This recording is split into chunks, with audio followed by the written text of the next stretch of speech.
So I know the title of this video is a little bit confusing. I'm not asking why we read. We know why we read. Entertainment, escape, information, edification, whatever it is, that's why we read. But what I'm asking here, what I'm trying to talk about here is what I read for.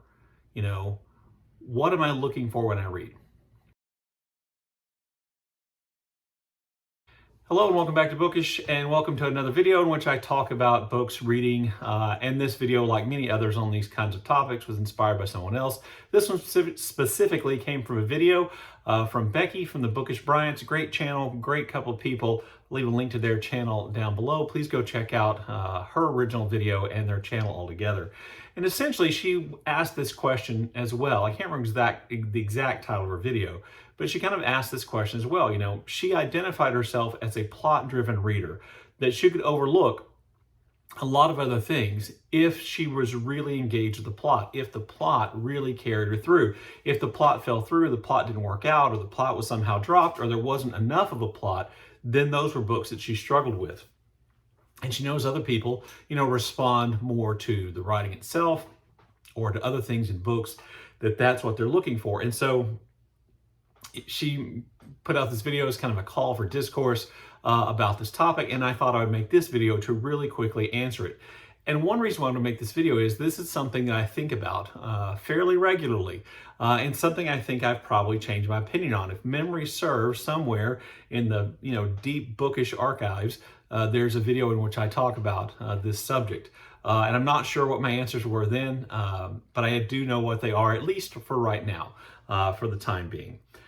So I decided in my own mind that there were essentially 6 things that a book contains that might be the reason why people read. I'm sure as soon as other people watch this, they're going to figure out the ones that left out, and that's fine. Make your own video. Leave it in the comments below. I'd love to see those things. But number 1 is plot. Number 2 is character. Number 3 is writing. Number 4 are the ideas contained in the book or around which the book is written. Number 5 is uniqueness for me. And number 6 is the subject of the book. So to me, those are the 6 things that might attract me to a book, or might make a book work for me, or might make a book a really good book for me.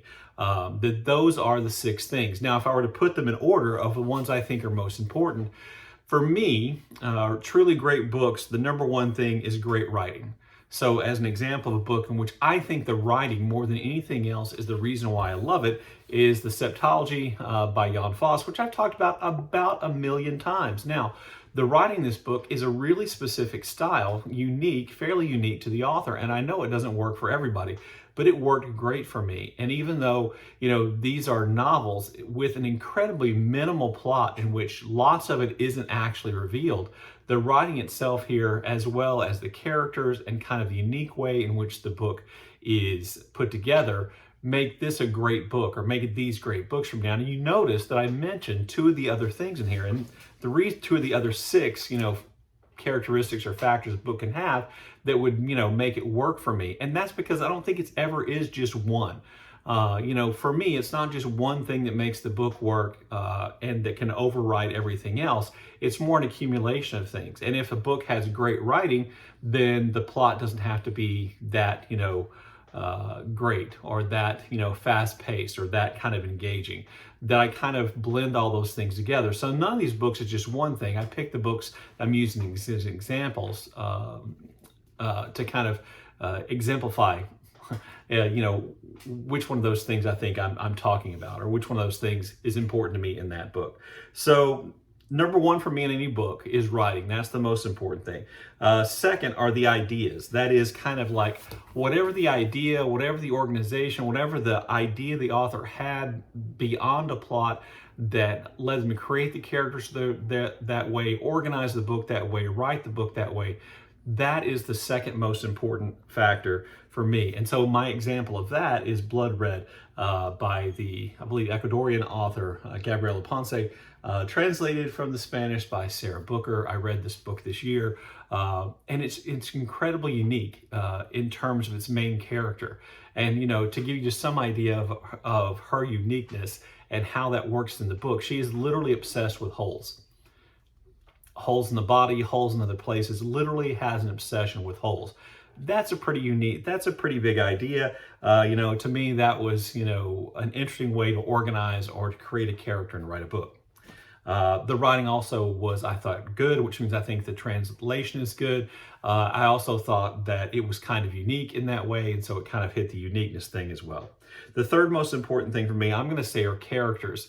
Now, again, oftentimes the difference between what is the most important writing and the third most important characters is fairly slim. And again, it usually is a combination of these things. So the book I chose to, give you an idea about characters, and how an important character, or how important characters are to making me enjoy a book, is Boulder by Eva Baltazar, translated from the Catalan by Julia Sanchez. I just love this book. I thought it's great. The main character, who is known as Boulder, is just, to me, a fascinating character, and that in some ways I actually identified with, and that character, being the way they are, is used by the author to kind of explore, I think, the potential obsessive nature of love, perhaps the unequal levels of obsession of love, and how, that obsession with the person you love might lead you to agree to things that you didn't think you would agree with. And I just thought that book was really good. So that would be the one I chose for characters. The fourth most important thing for me would be uniqueness. For uniqueness, I read this book this month, and I'll probably be reviewing it in a wrap-up on Thursday, and that's Fishing for the Little Pike by Juhani Karia, or Kerala, translated from the Finnish by Lola Rogers. I read this book this month, and I really, really enjoyed it. And it was just unique. There's a lot of, A, it's set in Finland. I don't read very many books set in Finland. B, it is set in Lapland region, and it explores a lot of kind of the mythology, folk tales, beliefs of that area, and the way in which the story is framed and told. I just thought it was really, really unique. And I learned about a lot of stuff which may or may not be actually part of the mythology and folk tales of Laplanders. But I really enjoyed it, and it was unique for that reason. And in some ways, even though I do have, and I'll talk about this more later, I do have some issues with the writing, the uniqueness kind of was able to kind of carry me through. So what do I have down here? The fifth most important thing to me then is plot. I really can read a book that has very little plot, or doesn't have a particularly surprising plot, or a propulsive plot, and enjoy it.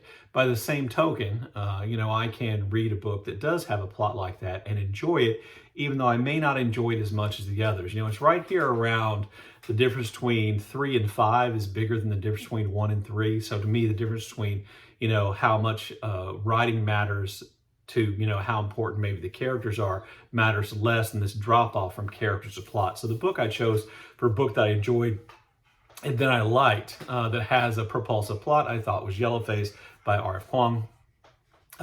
If you, lots of people on BookTube have reviewed this, and it has a pacey kind of thrillerish plot in which you're always wondering if the main character is going to get caught for the plagiarism she has in fact pulled off and be punished for it in some way. You're wondering how that's going to work its way out, and there's a lot of tension. And so to me, this is a plot-driven book. The characters I don't think are particularly well fleshed out. There are probably plot holes here. The writing, I think, is serviceable. And the characters, like I said, are not great. For me, this is a plot-driven book that I did actually like, and its plot was pacey enough and I thought engaging enough to kind of carry me forward. And then the last thing I have on my list, the sixth most important thing to me in a book, is what the book's actually about. Where is it set? What time period? What kind of characters? Who the author is and what their idea they're grappling with in the book. Or who the author is and how that affects the book or the work. That's probably the sixth most important thing, or on my list of six, the least. Okay, so the sixth most important thing for me on my list of 6 things in terms of, something that's going to make me enjoy a book, or something I look for in a book, or something that makes a book great, is the subject matter of the book. And this usually, to me, is more about the time period in which it's set and how that time period or those events or that place affects the plot, So this would be, historical fiction oftentimes for me. And my example of a book that I liked, despite its main draw being this kind of subject matter, was the novella named Fingerbone by Hiroki Takahashi, translated from the Japanese by Tukami Naida. I read this month. I will be wrapping it up at some point later this month. But for me, this book, which is set in a specific place during World War II in the South Pacific, that's the reason why I wanted to read it. And that was the thing that kept me interested in going throughout the book. So, you know, for me, subject can be play a factor, but oftentimes if I'm really talking about books that I love or books that I think are great, if it doesn't have the writing, if it doesn't have the characters, if it doesn't have those kind of, you know, ideas and the way in which it's created, then it's probably not going to be, for me, a great book. Could still be a good book, as all these have been, a book I enjoy, but not necessarily a great book. So I think I've kind of like drifted away from the topic. The topic is, what do I read for? In other words, what am I looking for in a book that I think is going to be really good or make a book really great? And those six things, which I'll list again here now. Number 1 being writing. Number 2 being ideas. Number 3 being characters. Number 4 being its uniqueness. Number 5 being plot. And number 6 being subject. That some blending of all those things can make it usually have to exist to make a book great. I don't know that I've ever read a great book that only has one, but usually it's those first 3: writing, characters, uniqueness, writing characters, ideas that make a book a great book or make a book really successful for me.